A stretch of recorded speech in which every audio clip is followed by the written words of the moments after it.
luar sukacita Ya, dari Tuhan. oke, yuk. Oke. Ya, ini kita mau cerita. Ini edisi keempat ya. Edisi keempat dari ablasio retina ya. Yang Mama udah alami. Jadi pertama Ablasio, kedua pelepasan silikon. Pertama ablasio persiapan. Ya. Terus kedua Operasi ablasio operasinya. dengan silikon. Ketiga pelepasan silikon dan katarak.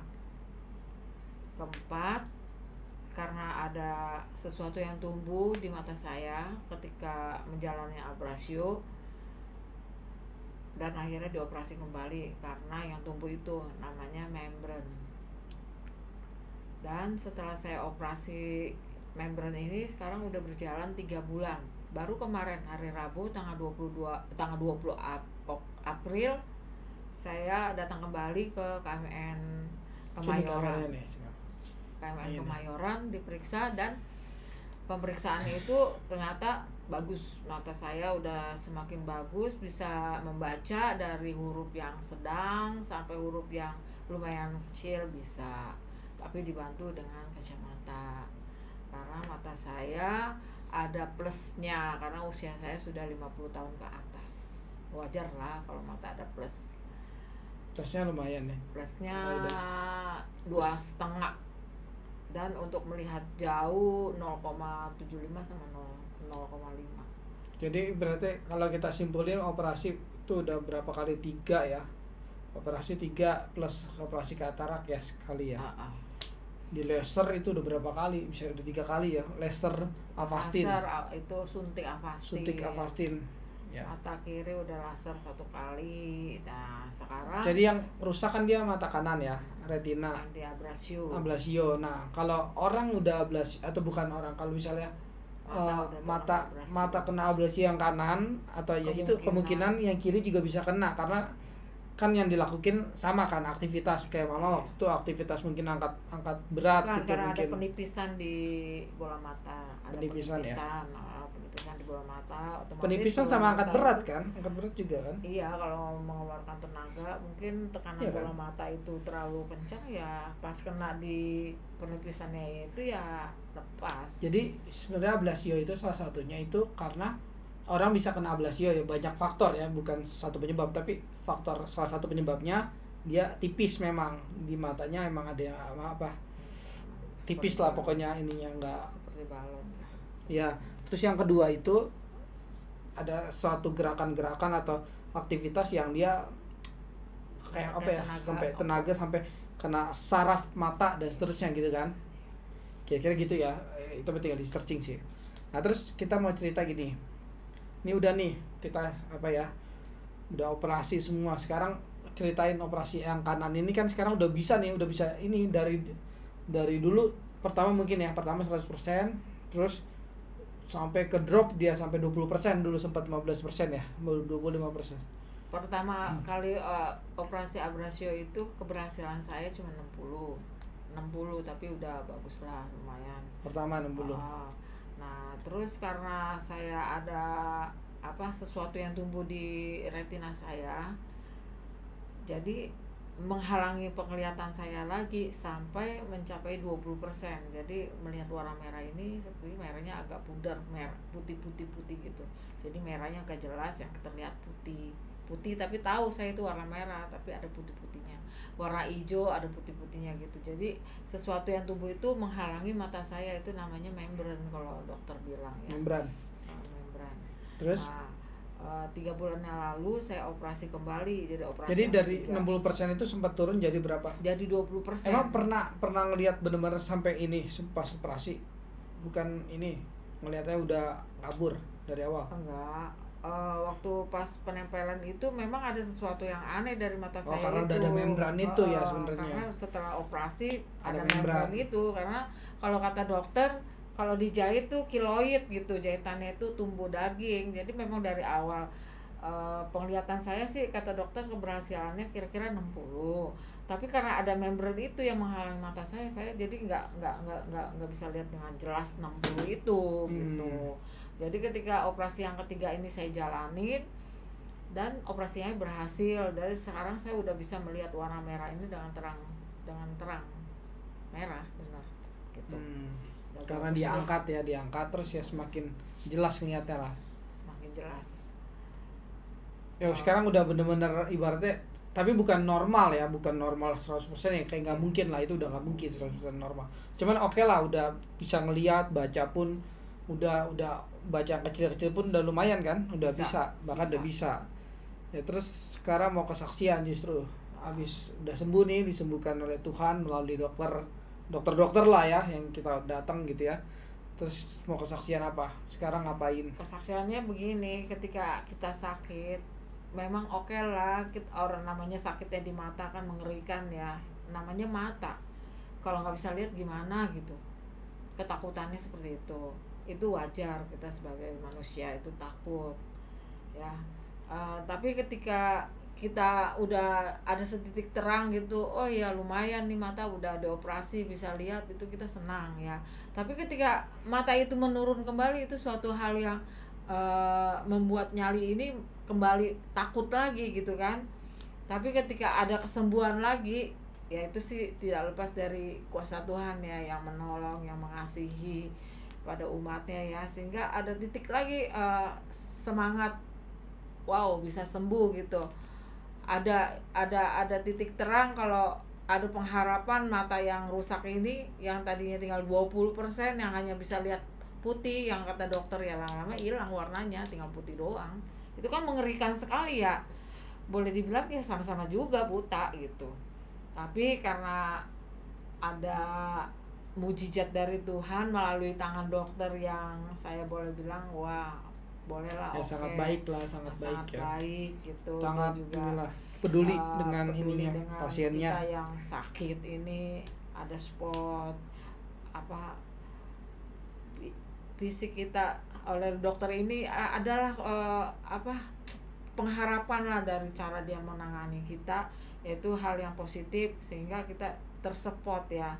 Orang sakit ya. Itu kalau dapat support itu lebih cepat sembuhnya ya kata orang ya. Nah hal itu terjadi, dan ketika saya operasi besokannya udah dari 20 langsung naik tuh 30, baru 1 minggu naik 30, sebulan naik 40, dan terakhir kemarin saya 3 bulan, hari yang ke-3 bulan ini saya periksa tanggal 20 April itu udah naik, udah 50, udah bagus lah, udah mungkin udah maksimal udah 60 seperti yang awal saya dioperasi. Jadi udah bagus lah, udah terang, dibantu dengan kacamata karena saya minta sama dokter, mata saya kan udah mulai terang, tapi saya minta diperiksakan untuk membeli kacamata. Nah ini kacamata baru. Nah terus saya bisa melihat dengan jelas. Sekarang apa ya, ketemu lagi nanti 6 bulan ya. Ya kemungkinan ada lebih baik lagi ya, pasti ada kemungkinan. Tapi ya segini pun kita udah bersyukur lah ya. Tapi ya kalau bisa baik lagi ya. Dokter bilang sih semakin kesana ya semakin membaik. Lah ya. Kan proses mata itu kan urat-urat sarafnya itu mungkin ya lebih lancar lah. Gitu. Nah terus sekarang ini mama saya mau kesaksian gini, dia kan matanya dari putus asa gitu ya, putus asa juga matanya ya hampir copot dan seterusnya gitu ya, hampir copot ya itu ya. Kesaksiannya begini. Nah, sekarang mau kesaksian tentang inilah di sekolah lah. Iya. Kita jadi jangan berpusat pada ya diri kita ini kurang terus gitu. Coba sekarang kesaksian. Ya kesaksian saya sih suatu hal yang Tuhan beri yang luar biasa ya. Coba mata dengan keadaan mata rusak, terus mau kerja apa gitu kan, angkat berat udah nggak boleh, berpikir yang terlalu berat sehingga menguras otak yang terlalu seperti gini lah, tertawa terlalu kencang pun tidak boleh, bicara berteriak-teriak pun tidak boleh ya, banyak sekali yang tidak boleh yang membuat urat saraf ini tegang, itu tidak boleh. Nah sekarang pekerjaan apa buat saya selain daripada apa yang bisa saya kerjakan gitu loh. Saya tadinya seorang pedagang yang hanya bisa berdagang, sekarang saya udah nggak bisa berdagang lagi karena tenaga udah nggak boleh keluar tenaga, karena dengan berdagang pasti saya ambil ini ambil itu, pasti tenaga saya keluar. Sekarang udah nggak boleh, akhirnya saya lepas dari usaha dan saya mau bekerja apa. Itulah jalan cerita yang Tuhan beri. Sebelum saya kena abrasio ini, saya sekolah di teologi ya, di SMP dan lulus Scriptura. S1 teologi Saya ya. lulus, ya. Ini itulah yang tidak saya sangka-sangka, Tuhan kasih saya bekal yang Tuhan beri buat saya, dipersiapkan saya ketika saya jatuh, mata ini tidak bisa lagi untuk bekerja yang berat-berat. Ternyata Tuhan sudah persiapkan saya untuk saya boleh menjadi hamba Tuhan di sana. Dan ketika saya masuk di sekolah teologi, saya bertemu dengan teman saya yang bernama Merlita dan Pak Denny. Itu dia seorang hamba Tuhan yang punya gereja dan juga punya sekolah.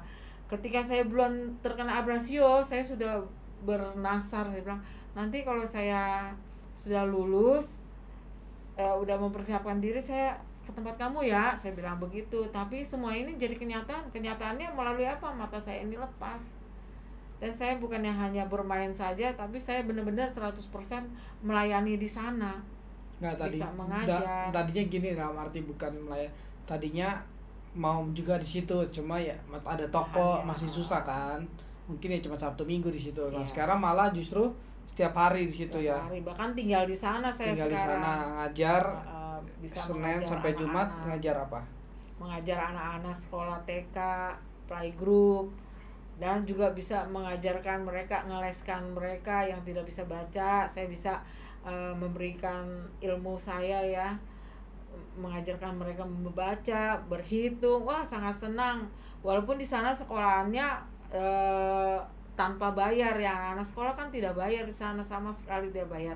Dan guru-gurunya pun mendapat bayaran itu karena kemurahan Tuhan melalui orang-orang yang memperhatikan.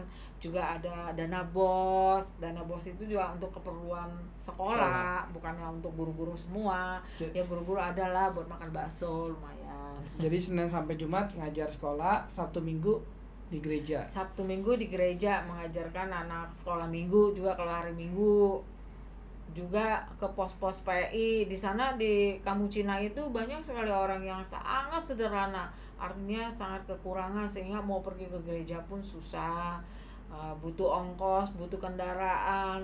Oleh karena itu dari gereja pusat, yaitu gereja Presbyterian itu mengadakan pos PI di setiap kampung Japos, Kampung Jati, Kampung Kemang. Nah, di situ kita bisa tampil di sana dan memakai salah satu rumah warga untuk menyampaikan kebaikannya Tuhan, menyampaikan keselamatan di dalam Tuhan.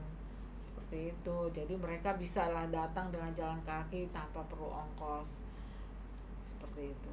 Ya, jadi dari putus asa dalam arti matanya ini sampai ya berpengharapan, dan ya ini ya coba berbagi cerita pada orang lain, memberikan pengharapan juga pada orang lain, dan terlebih ya ucapan syukur yang terbesar bagi Tuhan ketika kita bisa melayani Tuhan gitu kan, diberikan anugerah untuk melayani Tuhan. Ya sampai sini aja, mungkin di kesempatan video lain lebih bisa bercerita mengenai misalnya masa pensiun dan seterusnya. Ini ya bisa satu lagi. Atau mau ada ceritain lagi apa? Iya, saya mau berbagi kalau Bapak Ibu atau bahkan sekarang banyak loh anak-anak muda ya yang bila matanya ada sedikit masalah, terlihat apapun atau segaris mata atau merah atau melihat setitik hitam-hitam, lekas-lekaslah datang kepada dokter. Karena perawatan dini itu lebih murah, jauh lebih murah daripada perawatan yang sudah terlambat. Seperti itu. Jadi jangan meremehkan mata yang Tuhan kasih ini. Ketika mata itu sudah rusak, sungguh luar biasa beratnya, sungguh luar biasa untuk kita pribadi, juga sangat mengkhawatirkan, juga untuk biayanya itu sangat berat. Karena pokoknya kalau ada sedikit mata yang tidak enak, lebih baik secepatnya periksakanlah diri ke dokter. Dokter sekarang canggih-canggih, hebat-hebat. jangan terlambat, itu aja. Ya salah satunya yang kami rekomendasikan ya ini ya, karena kami juga udah merasakan di KMN Eye Care itu di Kemayoran ada namanya Dokter Ari gitu ya. Ya jadi sangat ya kami rekomendasikan ya. Ya tentu silakan kalau ada apa dokter yang lain juga, cuma ya kami rekomendasikan ke situ ya karena kami udah merasakan juga. Ya itu ya kira-kira cerita kita dalam ya edisi yang keempat ini.